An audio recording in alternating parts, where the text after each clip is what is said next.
BA second year Hindi साहित्य। आज हम निराला जी की प्रमुख कविता सखी बसंत आया का अध्ययन करेंगे। सखी बसंत आया, भरा हर्ष वन के मन, नवोत्कर्ष छाया। किसलय वसना नववय लतिका, मिली मधुर प्रिय उर तरुपतिका। मधुप वृंद बंदी, पीक स्वर नभ सरसाया। सखी बसंत आया, लता मुकुल द्वार गंध भार भर, बही पवन मंद मंद तर।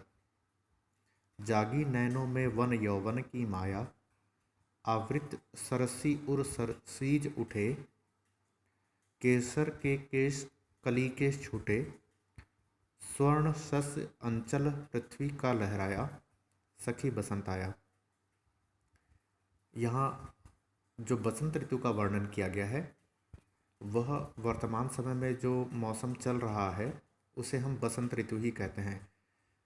लगभग 3 महीने का 2 महीने का एक ऋतु रहती है और हिंदी में 6 ऋतुएं हैं। उसमें से एक बसंत ऋतु, यह सबसे अच्छा माना गया है इस संदर्भ में कि इस समय पृथ्वी पर नए नए हरियाली छाई हुई रहती है। हम इस समय को नव वर्ष के रूप में भी मनाते हैं। अभी थोड़े दिन पहले ही नया साल प्रारंभ हुआ है हिंदी का, जिसे हम चैत्र माह में मनाते हैं। यह एक बसंत ऋतु का ही एक महीना है। नया कहने का आशय यह है कि इस समय पत्ते जो हैं वह वृक्ष पर नए नए आते हैं। पुरानी पत्तियां झड़ चुकी रहती हैं और नए पत्ते का आगमन होता है।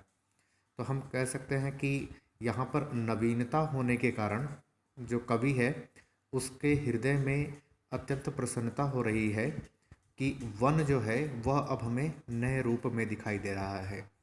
और इसी कारण नया उत्कर्ष यानी नया उत्साह छाया है।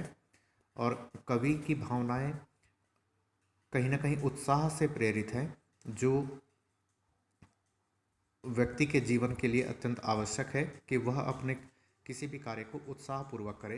तो हम पृथ्वी से यह सीख सकते हैं या प्रकृति से यह सीख सकते हैं कि हमें किस तरीके से बसंत ऋतु का आगमन करना चाहिए और अपने हृदय में भी बसंत ऋतु बना कर रखनी चाहिए। यहाँ हमें मानवीकरण अलंकार का भी उदाहरण देखने को मिलेगा। संदर्भ में हम लिखेंगे, प्रस्तुत पंक्तियाँ हिंदी के प्रसिद्ध छायावादी कवि सूर्यकांत त्रिपाठी निराला जी द्वारा रचित हैं और इस रचना का नाम है सखी बसंत आया। प्रसंग में हम कह सकेंगे कि कवि ने यहाँ पर बसंत ऋतु के अत्यंत मनमोहक वर्णन किया है तथा एक उत्साह का जो मन में उत्साह जो है वह भी प्रदर्शित किया है। व्याख्या के रूप में हम देखेंगे, कवि कह रहे हैं कि सखी बसंत ऋतु का आगमन हो चुका है और इस ऋतु के आगमन से सभी ओर खुशियाँ छाई हुई हैं। वन में भी यह उत्साह हमें देखने को मिलता है। किसले का अर्थ होता है नवीन पत्ता और वसना का अर्थ होता है वस्त्र। तो नए पत्तों का वस्त्र धारण की हुई है जो वृक्ष है उसने नए पत्तों का रूप धारण किया है, वस्त्र धारण किया है।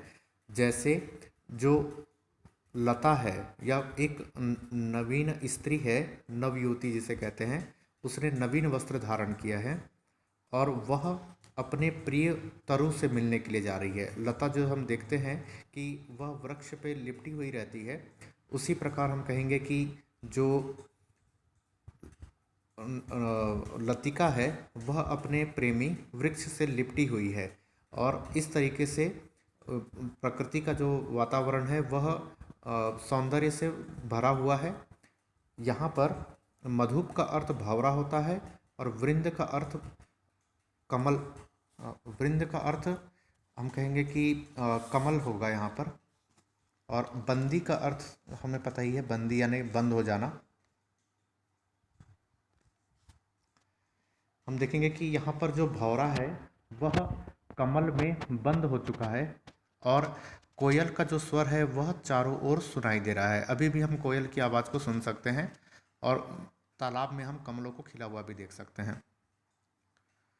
आगे पंक्तियों में देखते हैं, लता मुकुल द्वार गंध भार भर, अर्थात लताएं जो हैं वह नवीन कलियों से भरी हुई है और उनमें नवीन सुगंध भरे हुए हैं। और पवन भी जो है वह बहुत धीरे धीरे बह रही है। अभी का जो मौसम होता है इसमें पवन बहुत तेज़ नहीं चलती है, गर्मी आती है तो लू की लपटें चलती है, वैसा मौसम इसमें नहीं होता है। न अत्यधिक गर्मी होती है न अत्यधिक ठंडी होती है। आवृत सर जगी नयनों में वन यौवन की माया, और हम देख रहे हैं कि नयन जो आँखें हैं, वृक्ष की जो आँखें हैं उसमें नवीनता छाई हुई है और यौवन छाया हुआ है। आवृत सरसी उर सरसीज उठे, अर्थात सरसी यानी तालाब और सरसीज यानी का अर्थ होता है कमल। तो हम देख रहे हैं कि तालाब जो है वह चारों तरफ से कमल से भरा हुआ है। और केसर के केस कली के छूटे, केसर जो है कश्मीर में इसका उत्पादन होता है और उसमें भी नवीन कलियां आने लगी है। स्वर्ण सस्य अंचल पृथ्वी का लहराया, अर्थात यहाँ पर हम कहेंगे कि जो अनाज है वह भी हम देखते हैं कि गेहूं के रूप में सब तरफ से भरा हुआ है। और खेतों में जो धान उगे हुए रहते हैं उसे शस्य कहते हैं और वह सुनहरे रंग की हो चुकी रहती है। और इससे पृथ्वी का अंचल जो है वो हरा होने की बजाय स्वर्ण सस्य यानी कि सुनहरे रंग की बालियों से भरा हुआ रह जाता है। तो हम देखते हैं कि जो बसंत ऋतु है उसकी यह विशेषताएं हैं जिसका वर्णन कवि ने किया है, और इससे हमें उत्कर्ष की प्रेरणा लेने को कहा है ताकि हमारे मन में भी निरंतर यह उत्साह बना रहे। ओके, धन्यवाद।